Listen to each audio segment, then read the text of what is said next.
Assalamualaikum warahmatullahi wabarakatuh. Perkenalkan, nama saya Irsyad Husain Lubis dengan NPM 2508260093. Saya akan menjelaskan mengenai neuroanatomi sebagai tugas remediasi pada blok Neuroscience and Locomotor.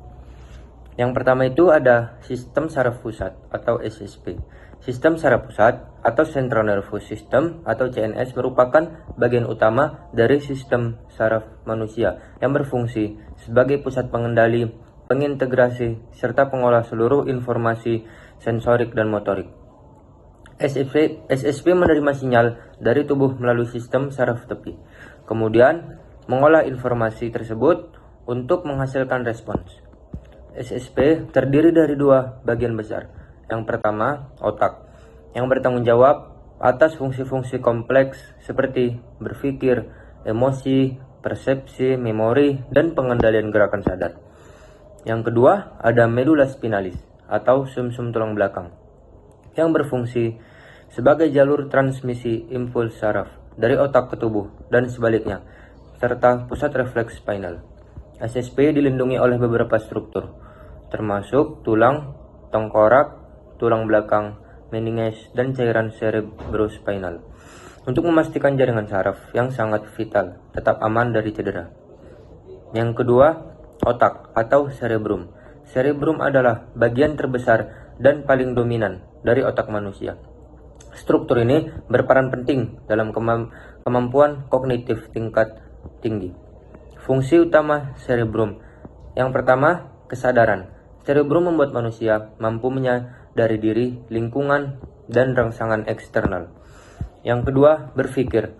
Terlibat dalam proses logika, analisis, kreativitas, bahasa, dan pemecahan masalah. Yang ketiga, memori. Berperan dalam penyimpanan dan pengambilan informasi jangka pendek maupun jangka panjang.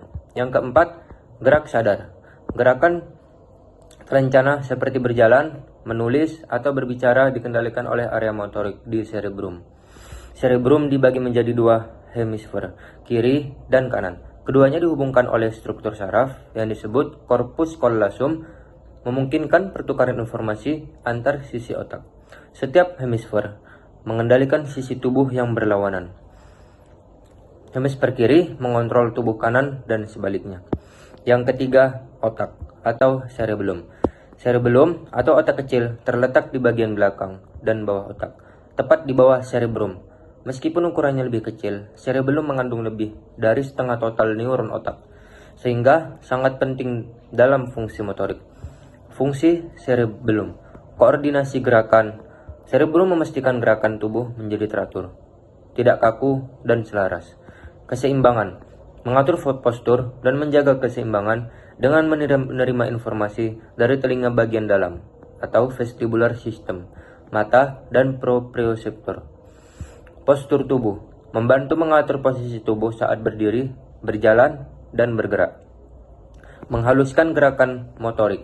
Cerebellum memperbaiki kesalahan gerakan yang dilakukan oleh sistem saraf pusat sehingga gerakan menjadi lebih halus. Tanpa cerebellum, gerakan tubuh akan menjadi bergetar, tidak terarah, dan kehilangan koordinasi. Yang keempat, otak atau brainstem. Brainstem atau batang otak adalah struktur yang menghubungkan otak dengan medula spinalis. Meskipun ukurannya kecil, batang otak menjalankan fungsi yang sangat vital dan merupakan area penting untuk mempertahankan hidup. Brainstem terdiri dari 3 bagian utama.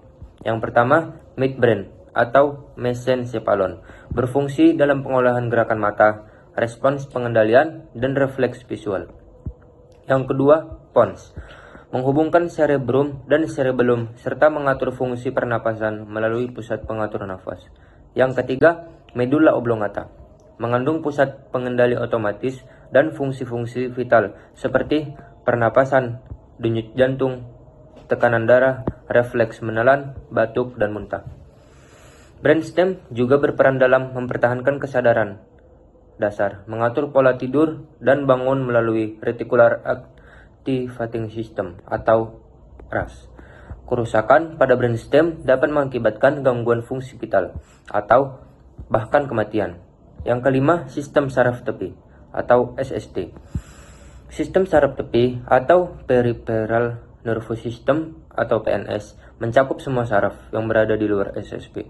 Sistem ini bertugas sebagai penghubung antara otak serta sumsum tulang belakang dengan seluruh organ, kulit, otot, dan kelenjar tubuh. Fungsi sistem saraf tepi mengirim informasi sensorik dari tubuh ke SSP, menyalurkan perintah motorik dari SSP ke organ efektor, mendukung fungsi otonom seperti detak jantung, pencernaan, dan kontraksi otot polos. Bagian-bagian SST. Yang pertama, saraf kranial.